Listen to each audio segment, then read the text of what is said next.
Mais d'ici là, ce matin, nous voulons aller à la parole de Dieu. Et nous allons prier ce matin pour la parole. Alléluia. Alléluia.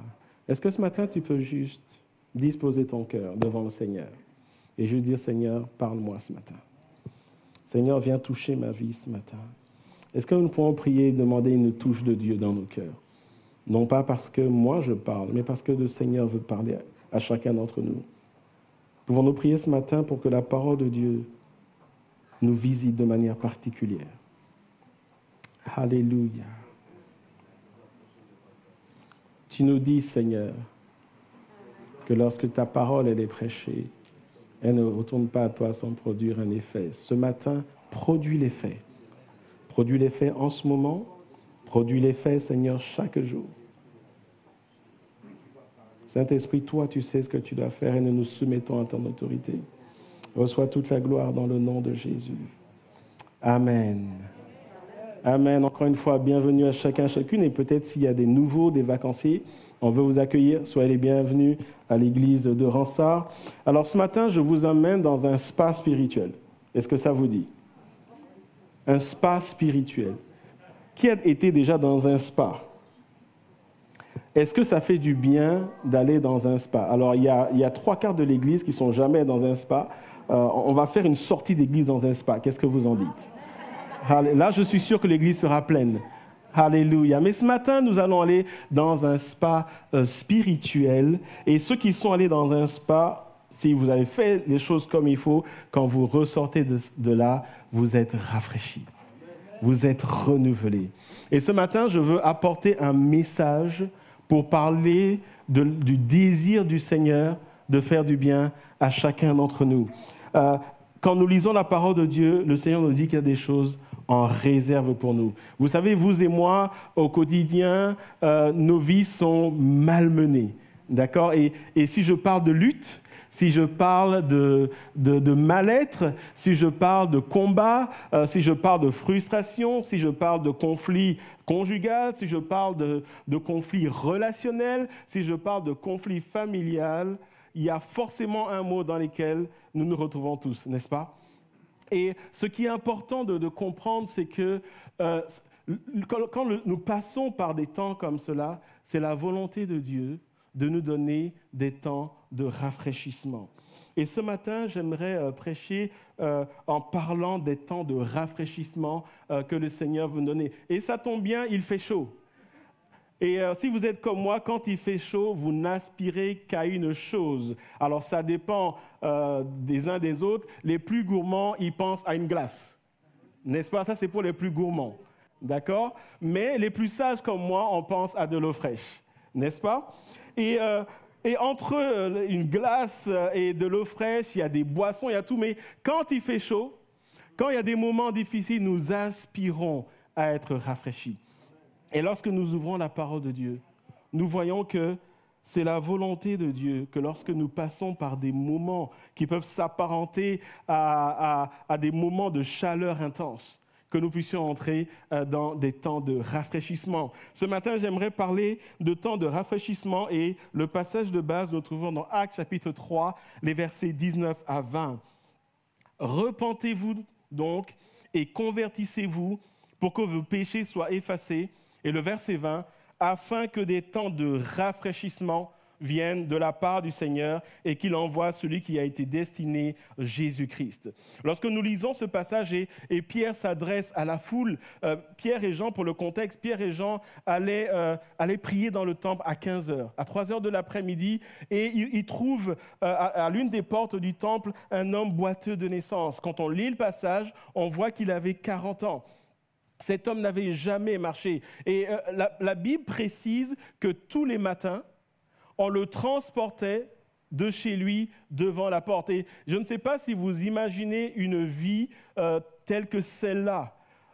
On ne nous dit pas si c'est les membres de sa famille qui le transportaient, mais chaque matin, on l'amenait au même endroit pour qu'il puisse mendier, demander l'aumône. Et j'imagine que le soir, on le ramenait. Et chaque jour, pendant 40 ans, imaginez cette vie.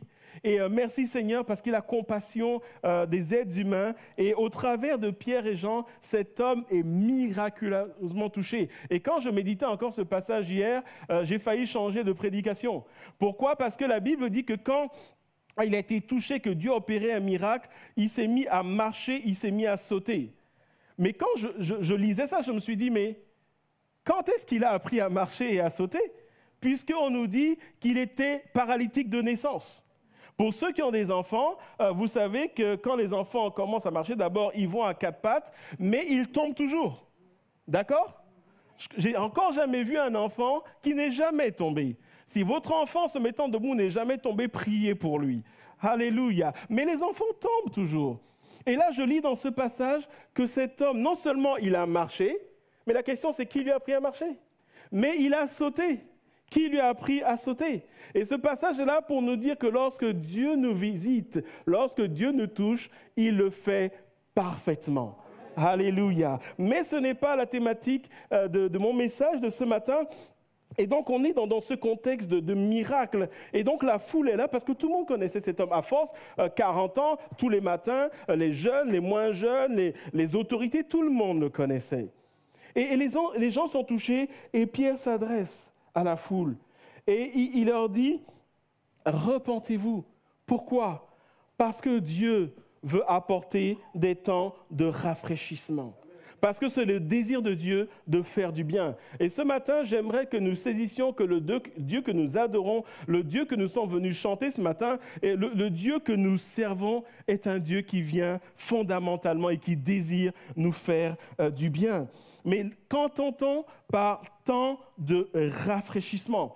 J'attire votre attention sur le fait qu'il ne s'agit pas d'un temps de rafraîchissement, mais des temps de rafraîchissement. Et Dieu veut nous dire par là que ce qu'il veut faire dans nos vies, c'est à des moments où nous passons par des moments difficiles, il veut nous bénir. Mais pas seulement une fois. Dieu veut continuer à marcher avec nous et continuer à nous bénir chaque fois que nous passons par des temps de désert. Ce matin, le message est pour dire à chacun d'entre nous que Dieu voit ta situation. Est-ce que vous savez que parfois, quand on est au creux de la vague, on a l'impression que Dieu nous oublie? Est-ce que ça vous est déjà arrivé? Moi, ça m'est déjà arrivé. Où on a l'impression que... Et quand un frère vient nous dire « Mais non, Dieu est là », on sait que Dieu est là. Mais ce qu'on vit, c'est le contraire. Mais ce message est là pour dire qu'aujourd'hui, tu passes par des temps difficiles, Dieu veut te visiter. Et si dans quelques semaines, quelques mois, tu passes par un désert, Dieu veut encore te visiter. Et lorsqu'on parle de temps de rafraîchissement, le mot traduit en français par temps, c'est une saison.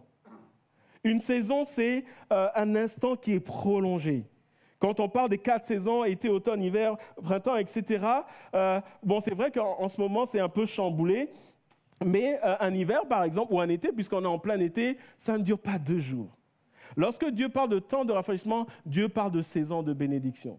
Dieu parle de saison où il met sa main sur ta vie, il te restaure, il te fortifie, il te relève de là où tu es tombé. Et l'idée du temps, c'est toujours quelque chose qui est positif. Lorsque Dieu parle de temps de rafraîchissement, c'est des temps de bénédiction par définition.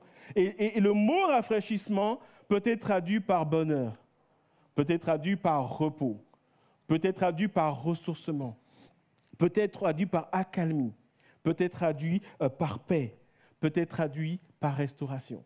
Ce matin, le message que le Seigneur veut nous donner, c'est qu'il a dans son cœur des plans de restauration, de repos, de bénédiction, de ressourcement, de rafraîchissement pour chacun d'entre nous. Dieu voit ta situation, il voit ce par quoi tu passes et il voit ce que tu vis. Ce par quoi tu passes peut être momentané, mais ce que tu vis peut durer dans le temps. Est-ce que, comme moi, il y a des situations qui semblent ne jamais finir? Alléluia. Est-ce que nous vivons des temps où ça semble ne jamais finir? Où on a envie de dire, Seigneur, je passe mon tour. Ça peut être une maladie. Ça peut être une relation de famille. Vous savez, il y a des enfants qui attendent leur majorité pour quitter la maison. Vous savez pourquoi? Parce qu'il y a des temps qui semblent ne jamais finir. Il y a des parents qui attendent que les enfants quittent la maison pour pouvoir voyager. Il y a un conjoint qui peut avoir un prétexte pour dire « je veux voyager », mais c'est parce qu'il veut fuir son conjoint. Pourquoi? Parce qu'il y a des temps qui ne finissent pas. Il y a des gens qui trouvent l'un ou l'autre prétexte pour faire l'une autre chose, parce qu'il y a des temps qui ne finissent pas. Mais Dieu veut dire ce matin à chacun d'entre nous, que ce soit quelque chose de ponctuel, que ce soit un temps qui dure, il veut apporter des temps de rafraîchissement. Et de la même manière que nous sommes désaltérés par une eau fraîche, par une boisson fraîche, ou alors la piscine ou la mer. Vous voyez quand vous êtes dans la piscine, pour ceux qui savent nager, ceux qui ne savent pas, n'essayez pas. Pour ceux qui vont à la mer. Et moi, personnellement, quand je suis en vacances et quand il se trouve qu'on est à la mer, ce que j'aime faire, c'est j'aime juste rentrer dans l'eau et marcher. Et je marche pendant des mètres, et je marche, je vais le plus loin possible. Et parfois, je marche et je regarde le ciel, je regarde la mer qui touche le ciel à l'horizon. Parfois, je prie, parfois, je regarde juste et j'ignore toutes les personnes qui sont là, qui se débattent dans l'eau. Et je marche dans l'eau et je laisse la fraîcheur de l'eau envahir mon corps et je laisse cela monter au fond de moi et je vis des moments de repos, des moments paisibles. Mais ça, je le vis dans mon corps. Mais Dieu veut le faire dans notre âme ce matin. Alléluia. Il y a des temps de désert dans nos vies, mais Dieu a prévu des temps de rafraîchissement pour notre âme. Alors ce matin, à quoi ressemblent des temps de rafraîchissement? De quoi est-ce que Dieu parle vraiment? Qu'est-ce que Dieu appelle des temps de rafraîchissement? À quoi ça ressemble? Je vous invite à voir cela avec moi. David, le roi David, l'homme selon le cœur de Dieu, a expérimenté cela et nous l'a rendu dans le psaume 23. Le psaume 23 est pratiquement le psaume le plus connu des chrétiens et même des non-chrétiens, un psaume qui est récité à l'école du dimanche pour ceux qui ont grandi dans l'église. Et je vous propose ce matin que nous puissions le lire ensemble. Vous êtes d'accord? Il y a 6 versets. On va le lire ensemble et nous allons y plonger dedans et voir ce que David a expérimenté comme temps de rafraîchissement, comme saison de ressourcement, comme saison de renouveau, comme saison de repos, comme saison de paix. Le psaume 23, il est affiché normalement, non, pas encore. Voilà. Alors, moi, je le lis là et on y va ensemble. Est-ce que c'est la même version? Oui, c'est la même version. Psaume 23, on y va. Cantique de David. L'Éternel est mon berger. Je ne manquerai de rien. Il me fait reposer dans de verts pâturages. Il me dirige près des eaux paisibles. Il restaure mon âme. Il me conduit dans les sentiers de la justice à cause de son nom. Quand je marche dans la vallée de l'ombre de la mort, je ne crains aucun mal, car tu es avec moi. Ta houlette et ton bâton me rassurent. Tu dresses devant moi une table en face de mes adversaires. Tu oins d'huile ma tête et ma coupe déborde. Oui, le bonheur et la grâce m'accompagneront tous les jours de ma vie et j'habiterai dans la maison de l'Éternel jusqu'à la fin de mes jours. Amen. Quelle belle chorale. Vous pouvez vous applaudir ce matin. Alléluia. Lorsque nous lisons le psaume 23, nous voyons que David a expérimenté quelque chose. C'est le genre de choses que tu écris lorsque tu vis quelque chose. Et j'aimerais qu'ensemble nous plongions dans le psaume 23. Le psaume 23 est un enseignement qui peut prendre des semaines et des semaines d'enseignement. Mais ce matin, très courtement, j'aimerais que nous voyions comment David a expérimenté des saisons de rafraîchissement. Tout d'abord, l'Éternel est mon berger. L'Éternel est mon berger. David a cette image de brebis parce que lui-même, il a été berger. Et quand il dit que l'Éternel est son berger, il dit par là que l'Éternel marche avec lui tous les jours. Jésus a dit, je suis avec vous tous les jours jusqu'à la fin du monde. Est-ce que ce matin, tu réalises que Jésus est toujours avec toi? Il est avec toi et pour te donner la preuve, il a mis en toi son esprit. Ce matin, en repartant d'ici, j'aimerais que tu saisisses que quel que soit ce par quoi tu passes, Jésus est avec toi. Jésus est toujours avec toi. Et j'aimerais que nous changions de langage. Vous savez, souvent nous nous plaignons. Souvent nous Nous sommes tellement débordés que nous sommes dans l'amertume. Mais ce matin, réalisons, bien-aimés, que Dieu, Jésus, est toujours avec nous. Tu vis des choses dans ton mariage, tu vis des choses dans ta vie en tant que jeune, en tant qu'enfant, tu vis des choses à l'UNIF, à l'école, tu vis des choses dans ta famille. Il y a un mal-être qui est là. Jésus est avec toi. Et il y a ce chant qu'on chante souvent, même si je ne le vois pas, je ne le sens pas, tu agis, c'est une réalité. Il faut que nous apprenions à dire, Seigneur, je ne le sens pas, mais tu agis. Tu ne me laisses pas tomber. L'Éternel est mon berger, Dieu nous guide, Dieu marche avec nous. Le verset 2, il me fait reposer dans de verts pâturages. C'est la première bénédiction. David dit que quand il marche avec Dieu, Dieu le nourrit spirituellement. Et la nourriture spirituelle pour nous aujourd'hui en 2023, c'est la parole de Dieu. Ne nous privons pas de la parole de Dieu. Ceux qui lisent la parole de Dieu, ceux qui la méditent, ils vivent des temps de rafraîchissement. Ce matin, je ne sais pas comment vous le décrire, mais quand je médite la parole de Dieu, quand je prends du temps, il y a quelque chose qui se passe à l'intérieur. Parfois, je vais devant Dieu avec un besoin, je lis la parole de Dieu et je me sens tout léger. Ce qui n'a rien à voir avec le passage que je suis en train de lire. Pourquoi ? Parce qu'il va restaurer mon âme, il me fait reposer dans de verts pâturages. Ensuite, David dit, il me dirige près des eaux paisibles, il restaure mon âme. C'est une deuxième bénédiction. David parle de rafraîchissement.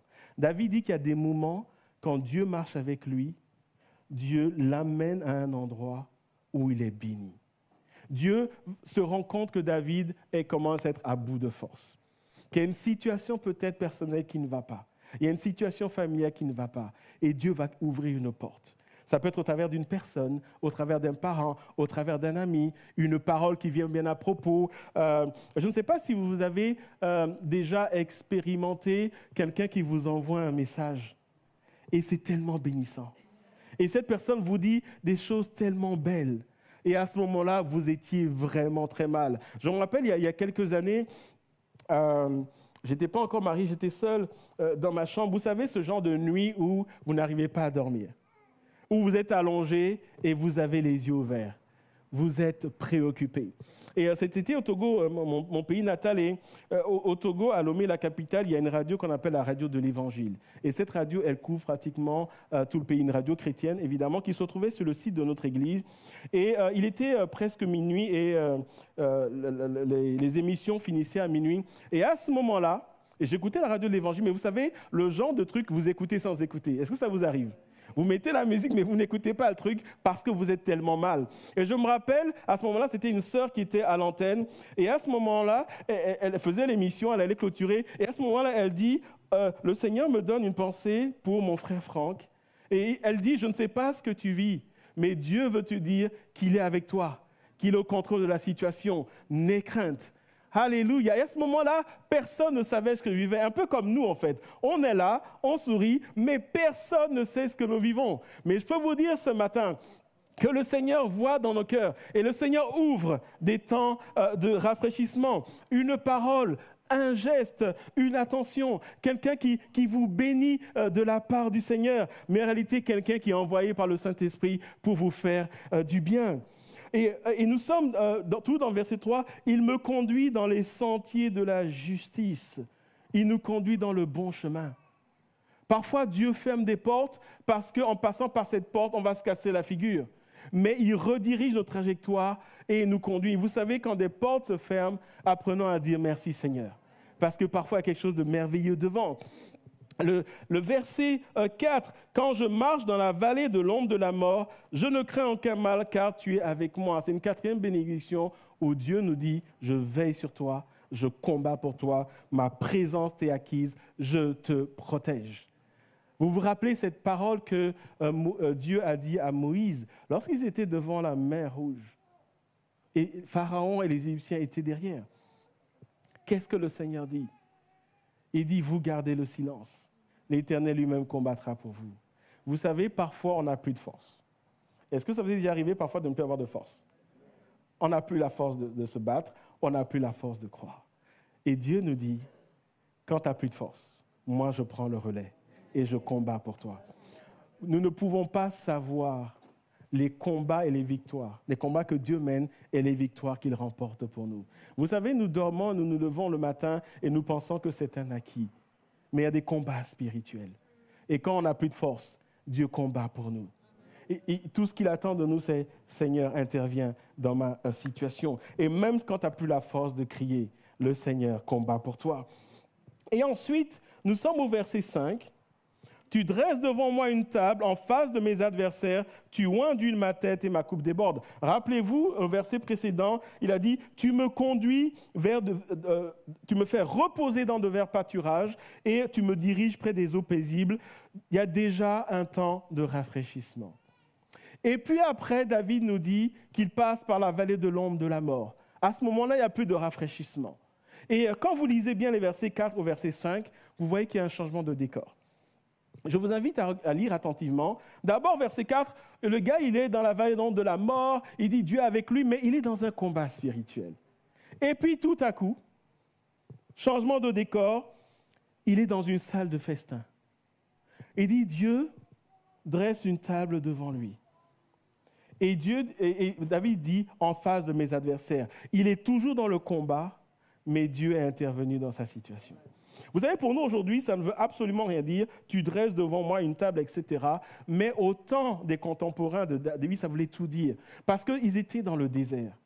Et dans le désert, lorsque tu dresses une table, c'est quelqu'un qui t'accueille pour te faire un festin. Et à l'époque, pour t'accueillir, qu'est-ce qu'on fait? On te verse de l'huile sur la tête pour te rafraîchir.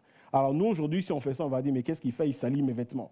Mais à l'époque, ils n'étaient pas préoccupés par leurs vêtements. C'est quand quelqu'un vous accueille et veut faire un festin, la première chose qu'il fait, c'est qu'il vous accueille et il verse de l'huile sur votre tête pour vous rafraîchir, pour vous souhaiter la bienvenue et pour vous dire qu'il vous aime et pour vous dire qu'il a préparé un festin. Vous savez, c'est une marque d'hospitalité. C'est une marque de bienvenue. Tu oins ma tête. Et on voit qu'à ce moment, alors que David sort d'un combat spirituel, quand on sort d'un combat, on est fatigué. On n'a plus de force. On n'a plus envie. Et là, il dit, Dieu fait quelque chose dans ma vie. Dieu, tout comme il était de tradition, Dieu fait quelque chose dans ma vie et je me sens accueilli. Je me sens aimé. Je me sens porté. Je me sens consolé. Je me sens en sécurité. Dieu donne des temps de rafraîchissement. Et il est précisé, et ma coupe déborde. La coupe représente la vie. Et David dit, quand Dieu me donne des temps de rafraîchissement, ma vie déborde de bénédiction. Ma vie est enrichie par la bénédiction de Dieu. Frères et sœurs, j'aimerais vous dire ce matin que quand Dieu bénit parfaitement.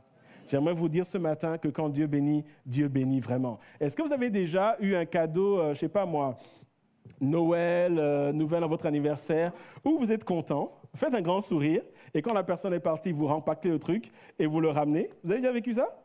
Oui? Est-ce que tous les cadeaux vous sied? Si vous dites oui, je ne vous crois pas. D'accord? Parfois, il y a des cadeaux qu'on nous donne et ouais, c'est cool. D'accord? Et parfois, la personne dit, ah, tu n'aimes pas? Si, j'aime, etc. Mais au fond, nous, on sait très bien qu'on n'aime pas le cadeau. J'aimerais vous dire ce matin que quand Dieu donne un cadeau, on aime toujours. Pourquoi? Parce que le cadeau de Dieu répond toujours à notre besoin. Et ma coupe déborde. L'huile sur la tête, elle est pour rafraîchir, elle est pour apaiser. Et au temps de David, lorsque un berger s'occupait de ses brebis, à un moment, il lui versait de l'huile sur la tête et l'huile avait pour but d'adoucir les égratignures et les blessures. Si ton cœur est blessé ce matin, Dieu veut verser une huile de restauration. Vous savez, dans les églises, il y a des hommes et des femmes qui sont blessés de partout. Et la vérité, c'est qu'il y a des hommes et des femmes qui sont blessés dans des églises. D'accord? Parfois, ça ne se passe pas bien dans une église. Parfois, on ne veut pas revenir dans une église. Parfois, c'est nos frères et sœurs qui nous ont blessés. Parfois, c'est dans la famille où il y a des blessures. Mais Jésus dit, quand ton cœur est blessé, quand tu sors d'un temps difficile, quand c'est des conflits, je veux verser de l'huile sur ton cœur. Et je veux le restaurer. Je veux le guérir. Je veux le rétablir. Si tu es une épouse ce matin, ton cœur est blessé, Dieu veut restaurer ton cœur. Si tu es un mari ce matin, si tu es un enfant ce matin, si tu es un jeune ce matin, si tu as été trahi ou déçu par des amis, Dieu veut verser de l'huile. Et Dieu veut guérir ce matin. Une coupe qui déborde, et c'est une vie qui expérimente. Et littéralement, lorsque vous prenez les mots à l'origine, le psaume 23, le verset 5 dit littéralement ceci. Tu me rafraîchis avec l'huile répandue sur ma tête. Lorsqu'il est dit, tu oins ma tête avec une huile et ma coupe déborde, quand vous traduisez les mots à l'origine, ça veut dire, tu me rafraîchis avec l'huile répandue sur ma tête. Mais le verset 23 ne finit pas cela, parce que quand il y a des temps de rafraîchissement, il y a une destination. Et pour ça, j'ai besoin de 2 personnes. J'ai besoin d'un frère et d'une sœur, des volontaires. Aujourd'hui. Ça va bien se passer, rassurez-vous. Vous me connaissez, je suis quelqu'un de cool. Quelle confiance en moi. Oh là là. Oh, un frère. Oh, merci ma sœur. Tu ne sais pas à quoi tu t'exposes, mais viens quand même. Un frère. Est-ce qu'il y a des frères dans cette salle ce matin? Je veux des hommes là. Voilà. Montez, montez, montez. On va faire un exercice, donc ça va être sportif. D'accord? Je vous prends d'abord et je le dis. Le verset 6, alors vous vous mettez derrière moi. Le verset 6 dit le bonheur et la grâce. Lorsque Dieu nous donne des temps de rafraîchissement, il dit que le bonheur et la grâce m'accompagneront. Littéralement, ce terme signifie le bonheur et la grâce vont me suivre. Partout où je vais aller, tous les jours de ma vie. Et j'habiterai dans la maison de l'Éternel jusqu'à la fin de mes jours. Alors, voici Madame Grâce, voici Monsieur Bonheur. D'accord? On va faire ceci, vous allez me suivre. Vous n'allez poser aucune question. Où je vais, vous me suivez. Vous êtes prêts? La Bible dit le bonheur et la grâce. Donc, comme tu es bonheur, tu seras devant elle, tu seras la grâce. On est parti? Vous me suivez. Si je saute, vous sautez. Si je cours, vous courez. On est parti? On est parti. Le bonheur et la grâce m'accompagneront tous les jours de ma vie. Est-ce qu'on peut le dire ensemble? Le bonheur et la grâce m'accompagneront tous les jours de ma vie. Le bonheur et la grâce m'accompagneront tous les jours de ma vie. Le bonheur et la grâce m'accompagneront tous les jours de ma vie. Le bonheur et la grâce m'accompagneront tous les jours de ma vie. Le bonheur et la grâce m'accompagneront tous les jours de ma vie. Le bonheur et la grâce m'accompagneront tous les jours de ma vie. Le bonheur et la grâce m'accompagneront tous les jours de ma vie. Le bonheur et... Où sont le bonheur et la grâce? Le bonheur et la grâce m'accompagneront tous les jours de ma vie. Le bonheur et la grâce m'accompagneront tous les jours de ma vie. Alléluia!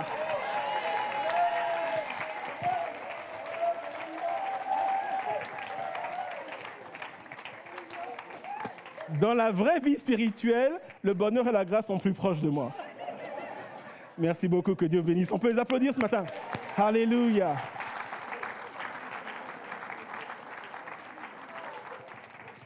Ce que ce passage veut dire, c'est que là où je vais, le Seigneur est avec moi. Lorsque Dieu parle du bonheur et de la grâce, il parle de temps de rafraîchissement. Il parle de temps de bien-être. Dans le psaume 23, il y a 3 stations de rafraîchissement. Quand il dit « Il me dirige près des eaux paisibles, il restaure mon âme », c'est des temps de rafraîchissement. Ensuite, il y a des combats spirituels. Et nous lisons dans le verset 5, « Tu oins ma tête avec une huile. Tu me rafraîchis, ma coupe déborde. » Mais ce n'est pas fini parce que Dieu parle de saison de rafraîchissement. Et Dieu dit, le bonheur, la grâce vont te suivre tous les jours, jusque dans l'éternité. Frères et sœurs, quel que soit ce que nous vivons ce matin, le Seigneur est là. Il peut y avoir des temps de désert, mais il y a une promesse dans la Bible qui dit que le désert fleurira. Il y a une autre promesse qui dit que Dieu enverra des fleuves dans le désert. Je ne sais pas ce que tu vis ce matin, mais Dieu a prévu des temps de rafraîchissement pour son Église. Et quand nous allons plus loin, il nous est dit dans le psaume 92, verset 11, Mais tu me donnes la force du buffle, je suis arrosé. Littéralement, je suis oint avec une huile qui est fraîche. Et il y a encore cette image de restauration. Cette image où Dieu vient te fortifier. Il vient te fortifier et en même temps, il te rafraîchit. Tu es dans le combat spirituel, l'ennemi de ton âme veut t'appauvrir spirituellement, il veut te souiller par le péché, il veut te détruire, il veut détruire ta famille. La parole de Dieu dit que Dieu va te donner la force du buffle. Et vous savez, quand on lutte, on peut être fatigué, n'est-ce pas? Tous ceux qui ont fait la lutte, ou qui font la lutte, je ne sais pas, ou même quand vous êtes dans des situations, est-ce que vous est arrivé de dire « je suis fatigué de cette situation » vous voulez résoudre une situation personnelle, familiale, je ne sais pas quoi. Et puis chaque jour, c'est la même chose. Et puis vous essayez, et à un moment, vous êtes fatigué. Dans ce combat, Dieu te fortifie et il va te rafraîchir. L'idée d'une huile fraîche, c'est une huile qui est disponible chaque matin. Chaque matin. La provision de Dieu, elle est pour chaque matin. C'est pour ça que la manne était donnée chaque matin. Est-ce que vous me suivez ce matin? Et nous voulons lire également des temps de rafraîchissement que Dieu prévoit pour nous. Nous sommes dans le psaume 133, que nous connaissons bien. Et vous allez voir que cette image d'huile sur la tête, elle est encore là. Le psaume 133, cantique des degrés de David, « Voici, ô qu'il est agréable, qu'il est doux pour des frères de demeurer ensemble. » C'est comme l'huile précieuse qui est répandue sur la tête, descend sur la barbe d'Aaron, qui descend sur le bord de ses vêtements. C'est comme la rosée de l'Hermon qui descend sur les montagnes de Sion, car c'est là que l'Éternel envoie la bénédiction, la vie pour l'éternité. C'est exactement le psaume 23. Et ce passage nous donne une dimension fraternelle. Frères et sœurs, parfois, les rafraîchissements viennent au travers de la communion avec les frères et sœurs. Vous savez, lorsque nous nous sentons mal, qu'est-ce que nous faisons? Nous nous replions. C'est humain. Mais Dieu dit, quand tu ne vas pas bien, viens dans la maison de Dieu. Viens au milieu des frères et sœurs. Parce que Dieu dit, quand tu fais ça, il y a un rafraîchissement que Dieu envoie. C'est pour ça qu'il dit, c'est comme l'huile précieuse qui est répandue sur quoi? Sur la tête. Ça rafraîchit. Et si tu fais partie du corps, le rafraîchissement que Dieu amène dans sa maison, ça va t'atteindre. Parce que nous voyons ici que ça descend sur la barbe, les bords des vêtements, etc. Et Dieu va dire, c'est comme la rosée. La rosée, ça rafraîchit. On est d'accord? Il n'y a pas de rosée qui chauffe. Ça n'existe pas. Par définition, la rosée, ça rafraîchit. Et la rosée, c'est à quel moment du matin que ça vient? Du jour que ça vient? Le matin. D'accord? Et Dieu dit quoi? Il dit quand tu viens dans la maison, quand tu vas aux réunions de prière, quand tu vas auprès des frères et des sœurs, quand tu viens parler à des frères, tu dis priez pour moi, etc. Dieu envoie la bénédiction. Il y a une dimension de rafraîchissement que Dieu opère. Ce n'est pas le pasteur qui l'opère, ce n'est pas les anciens, ce n'est pas je ne sais pas qui, mais c'est Dieu qui le fait. Et nous avons encore cette image de temps de rafraîchissement. Dieu veut bénir ce matin. Alléluia. Et pour terminer ce message, comment vivre cela? David l'a vécu. C'est pour ça qu'il l'a lu. Il a été tellement béni qu'il a dit que ça va le suivre jusque dans l'éternité. Il a dit tous les jours, le bonheur et la grâce. On a déjà dans cette église maintenant Monsieur Bonheur, Madame Grâce. Et on va juste les mettre un peu au sport, mais ça va aller. David a vécu quelque chose. Alors, comment est-ce que vous et moi pouvons le vivre? Quand nous lisons le passage, et je reviens dans Actes chapitre 3, verset 19, Pierre, lorsqu'il s'adresse à la foule, il dit qu'il n'y a qu'une condition. Repentez-vous donc et convertissez-vous pour que vos péchés soient effacés. Je vous fais remarquer que lorsqu'on dit « l'Éternel est mon berger », ne vivent des temps de rafraîchissement que ceux dont l'Éternel est le berger. Vous savez, c'est quelque chose qu'on récite souvent. « L'Éternel est mon berger ». Il y a même des personnes qui ne connaissent pas le Seigneur qui récitent « l'Éternel est mon berger ». D'accord? Moi, j'ai fait tout mon secondaire dans une école protestante. Et tous les matins, il y avait ce qu'on appelait... comment on appelait ça déjà? j'ai oublié. Méditation, culture, enfin je ne sais pas quoi, mais tous les matins. Et là, quand j'ai commencé lorsque il y avait 12 ans, c'était le secondaire. Donc, c'est un système français donc, qui n'est pas le même que le système belge, mais quand j'étais en première secondaire, on va dire. D'accord? Tous les matins. D'abord, le lundi matin, on était tous dans l'auditoire. D'accord? Toute l'école était là. Et le directeur de l'école, c'était un pasteur. Et on avait droit à la prédication tous les lundis matins. Et quand tu es en retard, tu es puni. Donc, on était là. Ça nous saoulait, mais grave. Et de mardi à vendredi, les 10 premières minutes, on avait droit à la méditation de la parole de Dieu. Et là, tu suis. Si tu bavardes, tu es puni. C'était de la folie. Et je me rappelle qu'on récitait « L'Éternel est mon berger ». Et là, tu es là « L'Éternel est mon berger, je ne manquerai de rien ». Et quand on dit « Amen », tu dis « Ouf ». Mais je me suis converti dans cette école quand j'avais 16 ans. Et là, le lundi matin, j'étais content d'être là. Et le mardi au vendredi, quand il fallait le dire, quand je disais « L'Éternel est mon berger », il était vraiment mon berger. Parce qu'à ce moment-là, je l'avais rencontré. Lorsque on dit « L'Éternel est mon berger », les temps de rafraîchissement sont vécus par ceux qui ont fait la paix avec Dieu au travers de Jésus-Christ. Et ce matin, j'aimerais dire de manière très solennelle que pour vivre des temps de rafraîchissement, Dieu nous appelle d'abord à la repentance. Et quand on parle de repentance, on parle de deux groupes de personnes. D'abord, ceux qui ne connaissent pas le Seigneur. J'aimerais dire ce matin que, contrairement à ce qu'on nous dit aujourd'hui dans l'Église contemporaine, s'asseoir dans une Église ne suffit pas pour devenir chrétien. En réalité, s'asseoir dans une Église ne fait pas de nous des chrétiens. Ce que Dieu demande, c'est des cœurs qui se repentent sincèrement. C'est des cœurs qui se donnent à lui. Ce que Dieu demande, c'est que son Fils Jésus-Christ soit reçu comme Seigneur et Sauveur. Si tu es là ce matin et tu es dans une quête de quelque chose qui t'échappe, et tu viens à l'église parce que tu te dis que si j'y vais, il va se passer quelque chose. Alors parce que Dieu est souverain, il peut se passer quelque chose. Mais j'aimerais te dire ce matin que si tu viens parce que tu espères que Dieu va faire quelque chose dans ta famille, dans ta vie, dans ton travail, j'aimerais te dire que ces choses sont reçues et expérimentées par ceux qui ont accepté Jésus comme Seigneur et Sauveur. Ce dont tu as besoin, c'est d'accepter Jésus dans ta vie.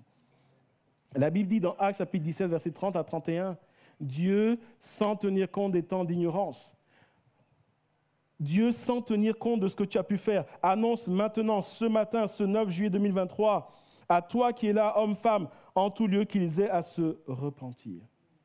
Ce verset dit, Dieu annonce maintenant.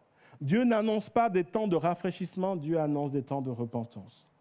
Parce qu'il a fixé un jour où il jugera le monde sur la justice par l'homme qu'il a désigné, ce dont il a donné à tous une preuve certaine en le ressuscitant des morts. Lundi, nous étions... c'est lundi qu'on était aux funérailles, hein? Oui. Lundi, nous étions aux funérailles de notre sœur Rina. Rappelez-vous de l'annonce de dimanche dernier.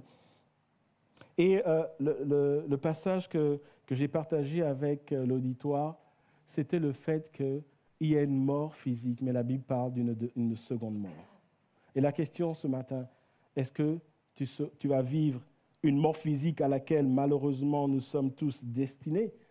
Parce qu'un jour ou l'autre, ça va s'arrêter physiquement. Mais la vraie question n'est pas la mort physique, parce que la mort physique, c'est un absolu. Ça va se passer. D'accord? Si tu pries pour ne jamais mourir, si tu veux, mais tu vas mourir quand même. Est-ce que vous me suivez? Mais je prie que ce soit pour vous et moi le plus tard possible. Mais ça va se passer quand même. Mais la vraie question, c'est est-ce que tu vas vivre la seconde mort? Et pour ne pas vivre la seconde mort, pour ne pas être éloigné de Dieu pour l'éternité, pour ne pas être en enfer pour l'éternité, Jésus est le seul chemin. Dieu annonce aujourd'hui. Mais j'aimerais dire que autant ce passage s'adresse à ceux qui ne connaissent pas le Seigneur, ce passage s'adresse aussi aux chrétiens. Vous savez, il se peut très bien qu'on ait rencontré le Seigneur dans notre parcours de vie. Mais vous et moi, nous savons que parfois, il y a des mauvais choix. Est-ce que ça vous nous parle ce matin? Ou est-ce que je suis le seul à dire des choses? Je sais de quoi je parle. Il y a des mauvais choix. Et parfois, nous lâchons la main du Seigneur. Le Seigneur te dit ce matin que si tu veux vivre des temps de rafraîchissement, tu dois d'abord revenir à lui. Parce que les temps de repentance ouvrent les portes spirituelles au temps de rafraîchissement. Et vous savez, lorsqu'on parle de repentance, on a toujours en tête, le pasteur parle sûrement d'immoralité, etc. Je parle de ça aussi. Je parle d'immoralité, je parle de mensonge, mais je parle aussi d'orgueil. Je parle aussi d'hypocrisie. Je parle aussi de sournoiserie. Je parle de malhonnêteté. Je parle du fait d'être faux. Vous savez, on est tellement spécialiste en pointant les gens, mauvaise vie, il est ceci, elle est cela. Mais il y a aussi des choses dans nos vies qui attristent l'Esprit de Dieu et qui sont en abomination au Seigneur.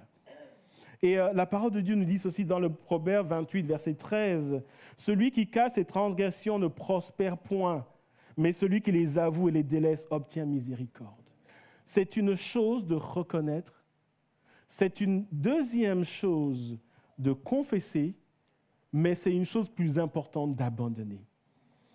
Nous sommes trop habitués à reconnaître, à demander pardon à Dieu et à continuer. Et Dieu dit, la miséricorde est obtenue lorsqu'il y a confession et lorsqu'il y a abandon. Et ce matin, en tant que pasteur, de manière très solennelle, j'aimerais m'adresser à tous ceux d'entre nous, qui ne sont pas en règle avec Dieu. Je vous le dis ce matin, on aura beau prier pour vous, vous ne vivrez pas des temps de rafraîchissement tant que vous ne vous êtes pas repentis sincèrement. Et je vous le dis ce matin avec tout l'amour et la compassion que le Seigneur met dans mon cœur, arrête de faire ce qui déplaît au Seigneur. Et surtout, arrête de te chercher des excuses. Lorsque Paul s'adresse à la foule, il dit clairement, « Repentez-vous donc et convertissez-vous pour que vos péchés soient effacés, afin que des temps de rafraîchissement viennent de la part du Seigneur. » Il y a des gens qui ne vivent pas des temps de rafraîchissement parce qu'il y a désobéissance dans leur vie. Il y a des gens qui ne vivent pas une dimension de bénédiction parce qu'il y a des transgressions dans leur vie. Et ce matin, le Seigneur appelle. Et ce passage que je viens de lire, Proverbe 28, verset 13, dans la version Darby, il est dit ceci, vous n'avez pas l'écran, mais je vous demande de l'écouter.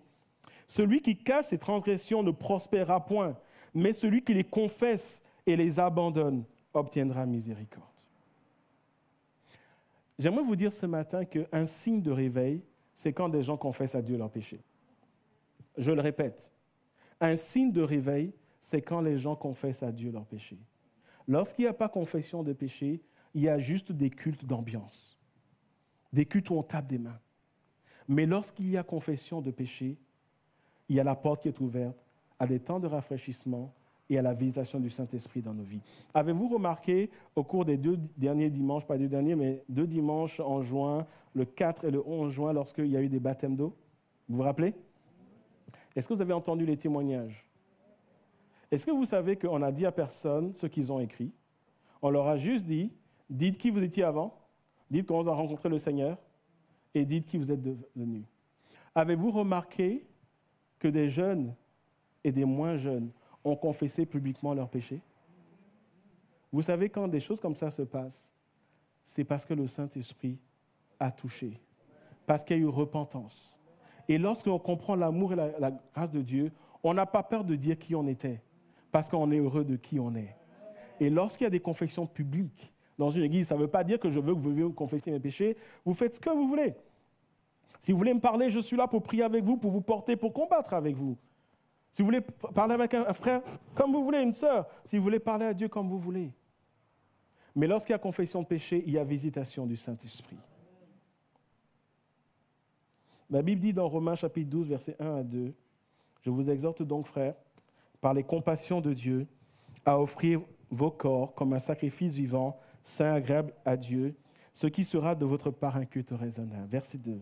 « Ne vous conformez pas au siècle présent, mais soyez transformés par le renouvellement de l'intelligence, afin que vous discerniez quelle est la volonté de Dieu, ce qui est bon, agréable et parfait. » Je vais relire le verset 2 dans la version Parole vivante, et ça donne ceci.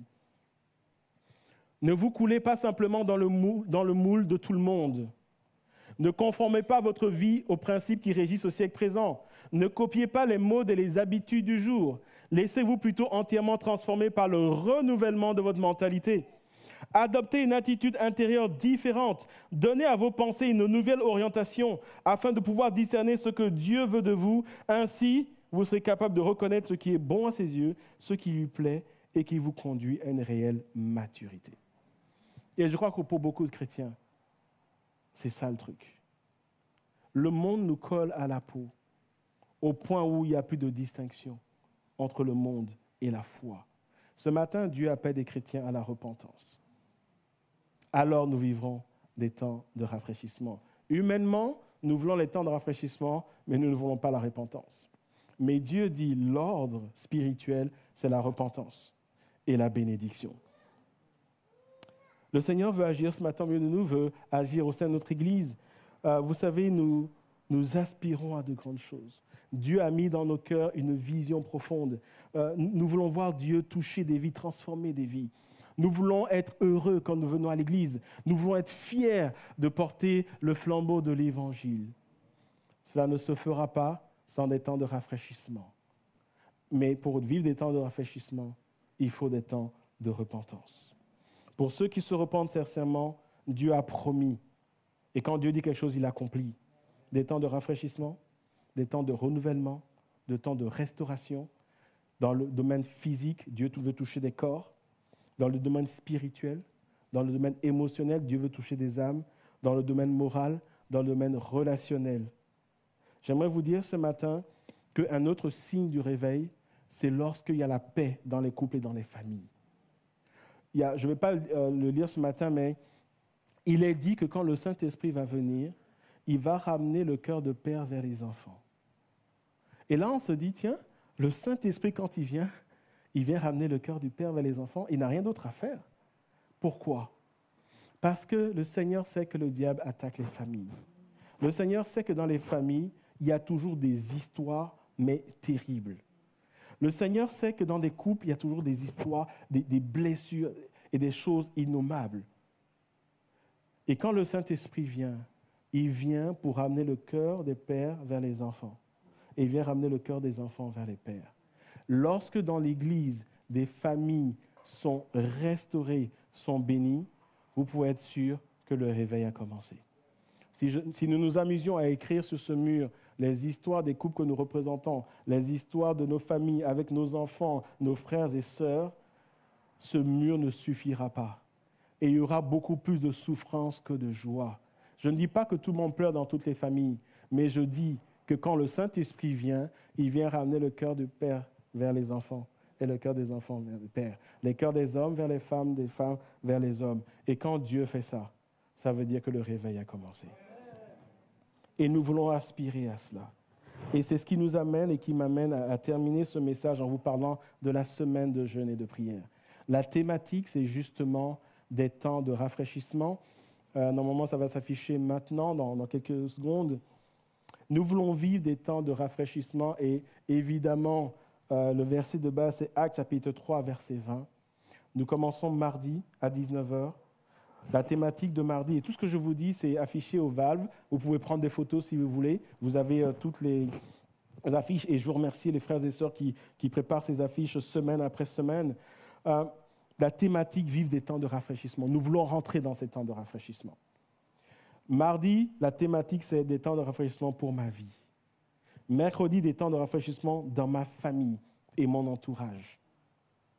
Et jeudi, des temps de rafraîchissement dans l'Église. Et par rapport au jeûne de prière, je vais dire quelques mots. Ce sera la thématique. Et cette thématique, elle n'est pas là juste pour combler quelque chose. Elle est là parce que nous devons entrer dans des temps de rafraîchissement qui appellent des temps de repentance. Vous savez, le jeûne, la prière, ce n'est pas des temps magiques où parce qu'on a jeûné, ça va se faire. Ça se fait d'une certaine manière.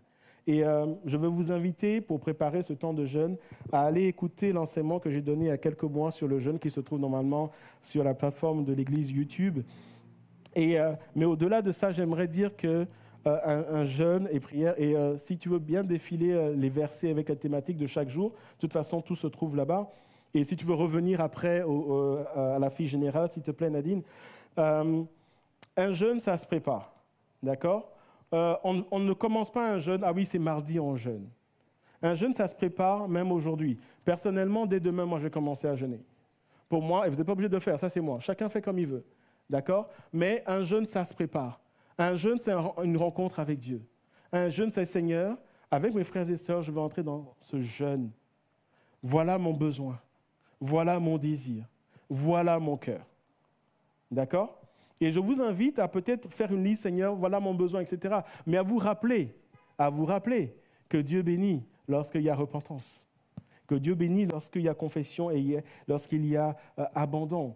Et par rapport aux jeunes, et sûrement comme moi, certains travaillent, j'aimerais juste dire qu'il y a cette idée répandue chez les chrétiens où, quand on jeûne, il ne faut pas boire, etc. Si vous ne buvez pas avec ce temps, vous serez le prochain à être enterré dans cette église.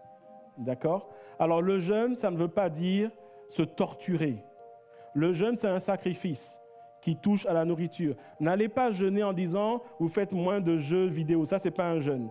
D'accord? Ça, c'est une privation de jeu, je ne sais pas quoi. Le jeûne, c'est toujours de la nourriture. Mais l'idée est la suivante, et je vous donne des pistes, chacun fait comme il veut. Si vous faites 3 repas par jour, choisissez lequel vous donnez en sacrifice à Dieu. D'accord?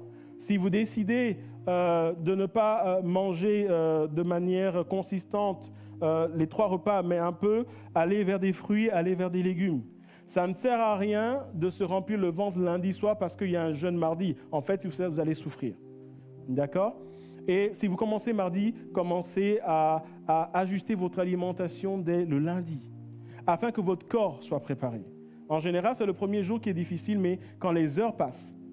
Une erreur aussi que les chrétiens font, vous avez un travail rude et vous jeûnez. Si vous faites ça, vous allez tomber dans les pommes. D'accord? Si vous faites un travail rude dans la journée, mangez, d'accord, ne mangez pas machin, mais mangez, mais peut-être choisissez de donner en sacrifice le souper. D'accord? Parce que là, votre corps n'a plus besoin de force et de vitamines. Beaucoup de chrétiens tombent dans les pommes parce qu'ils ne jeûnent pas comme il faut. Ok? Faisons ça avec sagesse. Faisons ça avec raison. D'accord? Il faut beaucoup boire, c'est très important. Allez vers les légumes, allez vers des fruits, mais jeûnez. Personne ne va contrôler si vous jeûnez ou vous ne jeûnez pas, c'est entre vous et Dieu. Mais les temps de rafraîchissement viennent lorsque nous observons ce que Dieu nous dit. Et c'est vraiment entre nous et Dieu. Et quand il est dit qu'on se retrouve à 19h, ça ne veut pas dire que le jeûne commence à 19h. Quand vous voyez sur les affiches les versets qui ont été donnés, ce sont des lignes conductrices qui sont dans la thématique pour nous aider à prier par rapport à ça. Vous pouvez aller au-delà. Mais quand on jeûne, il faut des temps de prière, il faut des temps de méditation, il faut des temps dans la présence de Dieu. Ce n'est pas une question de durée. Si c'est 1 heure que vous avez à cause de votre travail, de vos activités, je pense à des mères célibataires qui ont des enfants à gérer pendant les vacances, qu'il n'y a pas de garderie, il n'y a pas de plein de jeux, peut-être que ça court dans tous les sens, mais si vous avez ne serait-ce qu'1 heure dans la journée, consacrez cette heure à Dieu. Le jeûne, ce n'est pas tellement la nourriture, c'est la visitation et la présence de Dieu. Alléluia. Et nous voulons prier pour terminer ce culte. Je vais vous demander de vous lever. Et nous allons remettre cette semaine entre les mains du Seigneur. Nous allons dire, Seigneur, au cours de cette semaine, déverse ton onction. Viens rafraîchir l'église de Ronsard. Nous allons prier pour nous allons prier même pour ceux qui sont en vacances. Nous allons dire, Seigneur, viens répandre ton huile sur nos têtes. Et nous allons dire, Seigneur, viens pousser les cœurs à la repentance, afin que nous expérimentions ta grâce. Alléluia. Nous voulons chanter ce chant qui dit « Plonge-moi dans ta rivière d'amour ». Alléluia. Alléluia. Alléluia.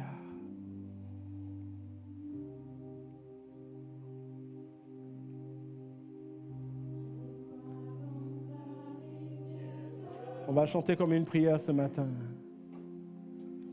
Plonge mon esprit dans les profondeurs de ta joie. Inonde le désert de mon âme. Par la douce pluie du ciel. Mon âme est rafraîchis quand ton onction m'envahit. Je suis restauré, guéri quand ton onction m'envahit. Plonge-moi dans ta rivière d'amour. Alléluia. Pour nous chanter comme une prière ce matin. Alléluia. Seigneur, fais-le dans nos vies. Alléluia. Plonge mon esprit dans les profondeurs de ta joie. Inonde le désert de mon âme par la douce pluie du ciel.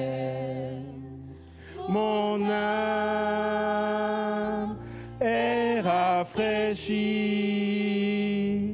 quand ton onction m'envahit. Je suis restauré, guéri quand ton onction m'envahit. Alors que nos bien-aimés continuent à chanter, nous allons prier ensemble maintenant. Nous allons dire, Seigneur, cette semaine, oh, viens nous plonger dans ta rivière d'amour. Nous allons dire, Seigneur, que ton onction descende dans la vie de chacun d'entre nous. Pouvons-nous prier ensemble maintenant dans le nom de Jésus? Nous voulons consacrer cette semaine au Seigneur.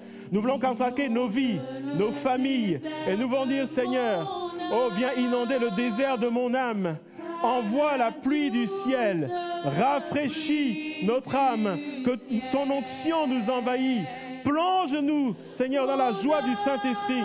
Prions ce matin au nom de Jésus. Alléluia. Alléluia. Que ton onction nous envahisse à rensart, Seigneur. Dans le nom de Jésus. Dans le nom de Jésus. Que ton onction envahisse les vies, les couples, les familles, Seigneur.